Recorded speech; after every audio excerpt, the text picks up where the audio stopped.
ወደ ካፌው ዝር እንዳይሉ የተከለከሉበት ምክንያት ይሄ መሆኑን ይነግራታል። እንዲህ ያወሩም ሳይና ጊ ወደ ትምህርት ቤቱ ይደርሱና ልክ እንደ ከዚህ በፊቱ መደበኛ ውሏቸውን ይጀምራሉ። ቀኑ ሙሉ ተምረው ግን ወደ ቤት መሄጃ ሰዓት ላይ ሲደርስ ጂ ቀሚሷ ከወንበሩ ጋር እንደተጣበቀ ተመልክታ በጣም ደነገጠች። ከዚህ ተግባር ጀርባ ኪፈርና ዩሪ መኖራቸው በጣም ግልጽ ነበር።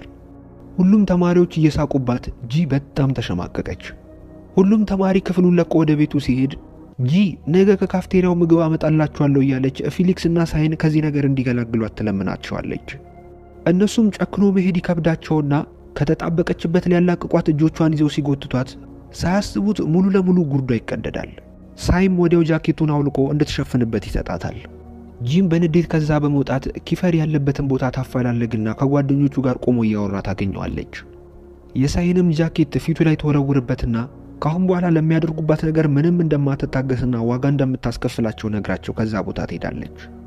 ማታ ላይ ጂ ወደ ቤት ስትሄድ ሳይ ቦርሳ ውስጥ ሌላ ጃኬት ስለነበረው የተቀደደው ልብሷን በሱ እንድትሸፍን ሰጥቷት እስከ ቤት ያደርሳታል። እሷም ላደረገላት ነገር አመስግናው ከመግባቷ በፊት ይሰነባበታሉ። እሷን አስገብቶ እንደተመለሰ ግን ከዚህ በፊት የተጣላቸው ሰዎች ሊበቀሉት በጣም ብዙ ሆኖ ይመጡበታል። ጂ እቤት እንደገባች ለእራት ትጠራለች። በቦታው ላይ አይረስም ነበር፣ ከዚህ በፊት ትምህርት ቤት ውስጥ ያየነው ልጅ። እናም አይረስ ያጎቷ ልጅ ሲሆን ጂ ከነሱ ጋር በነሱ ቤት ውስጥ መኖሯ ብዙ ደስተኛ አላደረገውም። አንጅሎም ጂ ከትምህርት ቤት የምትመጣው ባስ ተጠቅማ እንደሆነ ሲረዳ አይረስን ካሁን በኋላ ትምህርት ቤት ስትሄድም ሆነ ስትመጣ አንተ በመኪና አድርሳት ይለዋል። እናም በማግስቱ አይሪስ የአንጅሎን ትዕዛዝ በመቀበል ጂን በመኪና ወደ ትምህርት ቤት ያደርሳታል። ጂም ክላስ እንደደረሰች ኪፈር ከዚህ በፊት እንዳደረገው የምግብ ስም ዝርዝር የያዘ ወረቀት አምጥቶ ፊት ለፊቷ በማስቀመጥ ለሱና ለጓደኞቹ ምግብ ገዝታ እንድታመጣ እየነገራት ብርም ይሰጣታል። ጂም እየተናደደች እሱ የሚላትን ነገር የማድረግ ግዴታ እንደሌለባት እየነገረችው ምግብ ካመጣችም ለሷና ለጓደኞቿ ብቻ እንደምታመጣ ትነግረዋለች። ከቆይታዎች በኋላ ግን ጂ እምቢተኝነቷን በመተው ሄዳ ያዘዛትን ምግብ ታመጣላቸዋለች። ስትመለስም ኪፈርን ጨምሮ ሁሉም ባደረገችው ነገር በጣም ይደሰታሉ። ልትሄድም ስትል ፊሊክስ ከነሱ ጋር ተቀላቅላ እንድትበላ ይጠይቃትና ጂ በጣም ደስተኛ ሆና ከነሱ ጋር ትቀላቀላለች። ይሄ ሁሉ ነገር ያላስደሰተው ዩሪ ግን በንዴት ሁሉንም ጥሏቸው ይሄዳል። ወደ ክላስም ሲመለሱ መምህራቸው በድንገት መጣ የጥናት እገዛ የሚፈልግ ተማሪ ካለ ስማችሁን ልጥራና አቤት ትሉኛላችሁ በማለት ስማቸውን መጥራት ስትጀምር እነሱ ግን አይደለም ለጥናት ለትምህርት እንኳን ፍላጎት የላቸውምና ያላግጡባታል።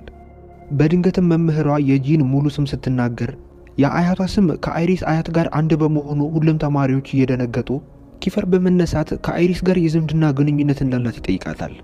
እሷም አይሪስ ያጎቷ ልጅ መሆኑን ስትናገር ሁሉም ወንዶች ፊታቸውን ቅይርይር ያደርጉታል። ያጎቷ ልጅ አይሪስ ከዚህ ክፍል ተማሪዎች ጋር የሆነ የሚያገናኛቸው አሊያም መሃላቸው ያለ ጸብ እንዳለ ቢገባትም ማናቸውም ስላላረጋገጡላት ግን ግራ ተጋብታለች። ከክላስም በኋላ የሚቀርቧትን ወንዶች ለማናገርና ጉዳዩ ልትጠይቅ ብትሞክርም ሁሉም ግን ሊያናግሯት ፈቃደኛ አልነበሩም። በኋላ ላይም ኪፈርና የክላሱ ተማሪዎች እንዳለ ኢንተርኔት ላይ ስለዚህ አንዳንድ ነገሮችን ሊያጣሩ ይሞክራሉ። ከዚህ በፊት የምትማርበትን ትምህርት ቤት ያወቁት ሲሆን በዛ ትምህርት ቤት ውስጥ ጸባጫሪ ከሚባሉ ተማሪዎች ውስጥ አንዷ እንደሆነችና አንድን ተማሪ ከዚህ በፊት በስክሪፕቶ ወቅታው እንደነበርና ለብዙ ተማሪዎች መጎዳት ምክንያት እንደነበረች ይደርሱበታል። በዚህ ሰዓት አንድ ጓደኛቸው እየሮጠ በመምጣት ስለ ጂ ቤተሰቦች አንድን መረጃ እንዳገኘ ይነግራቸዋል።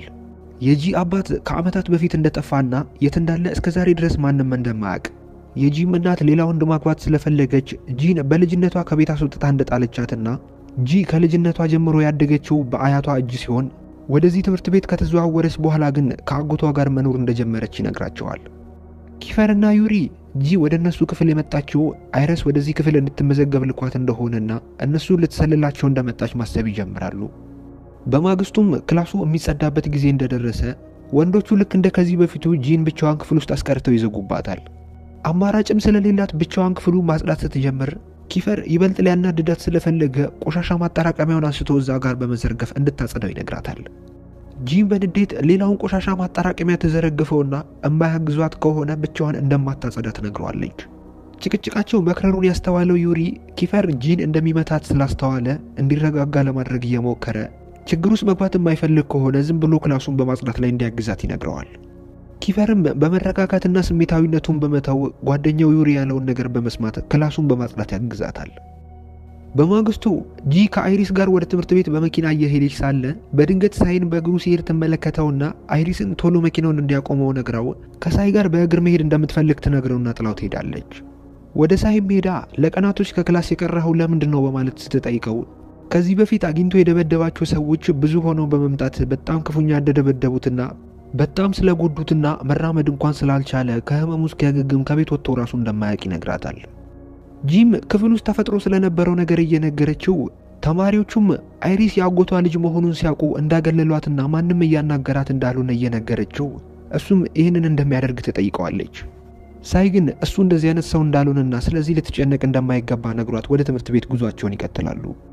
ከሰዓት ላይም ከትምህርት በኋላ ሳይ ለጂ ዛሬ የክፍላችን አለቃ የሚመረጥበት ቀን ስለሆነ ምርጫ ወደሚካሄድበት ቦታ ይዤሽ ልሂድ በማለት ወደ አንድ ቦታ ይዟት ይሄዳል። ጂ ባየችው ነገር በጣም ደነገጠች። ምክንያቱም እንዳላት ትክክለኛ ምርጫ ሳይሆን ምርጫውን የሚያደርጉት ሁለት ተማሪዎች ይደባደቡና ድብድቡን ያሸነፈ ሰው የክፍሉ አለቃ ሆኖ ይመረጣል። እናም ዛሬ ኪፈርና ዴቪድ የተባለ አንድ ተማሪ ናቸው የሚጋጠሙት። እናም ድብድባቸው ተጀምሮ እጅግ በጣም የሚያስፈራና ኃይለኛ ቡጢዎች የሚሰነዝሩበት ድብድባቸውን ይቀጥላሉ። በስተመጨረሻ ግን ፍልሚያውን ኪፈር በድል ያጠናቅቃል። ጓደኞቹም ኪፈርን ትከሻቸው ላይ ተሸክመውት እየጨፈሩ በደስታ ከዛ አካባቢ ይሄዳሉ። ጂ ግን ወደ ቤት ከመሄድ ይልቅ መራመድ ያቃተውን ዴቪድ ወደ ኋላ ቀርታ በማገዝ ወደ ቤት ታደርሰዋለች። በቀጣዩም ቀን ክላስ ውስጥ ጂ ለዴቪድና ለሳይ ያመጣችላቸውን የሚበላ ነገር ትሰጣቸዋለች። ይህንን ኋላ ሆነው የሚመለከቱት ዩሪና ኪፈር በጣም ይናደዳሉ። ምክንያቱም ጂ ከአንዳንድ ወንዶች ጋር በሆነች ቁጥር ምቾት እየተሰማት ነው። እነሱ ደግሞ በዚህ ክፍል ውስጥ እስካለች ድረስ መቼም ምቾት እንዲሰማት አይፈልጉም። በዚህ ሰዓት አንደኛው ተማሪ ቀጣዩ ክፍለ ጊዜ ስፖርት እንደሆነና ጊዜ ሳያጠፉ ወደ ስፖርት ሜዳ መሄድ እንዳለባቸው ይነግራቸዋል። እነሱም ወዲያው መዘጋጀት የጀመሩ ሲሆን በዚህ ሰዓት አይሪስም ከክላስ ውጪ ከጓደኞቹ ጋር ቁጭ ብሎ ነበር። እናም አንዱ ጓደኛው የሴክሽን ኢ ተማሪዎች ቀጣይ ክፍለ ጊዜያቸው ስፖርት እንደሆነ ሲነግረው በድንገት የኤሪስ ፍቅረኛ ኤላ ወደዛ ቦታ ትመጣለች። መሃላቸውም በጣም የሚያስቀናና ቅልጥ ያለ ፍቅር ያለ ሲሆን በድንገት አይሪስ ወደ ስፖርት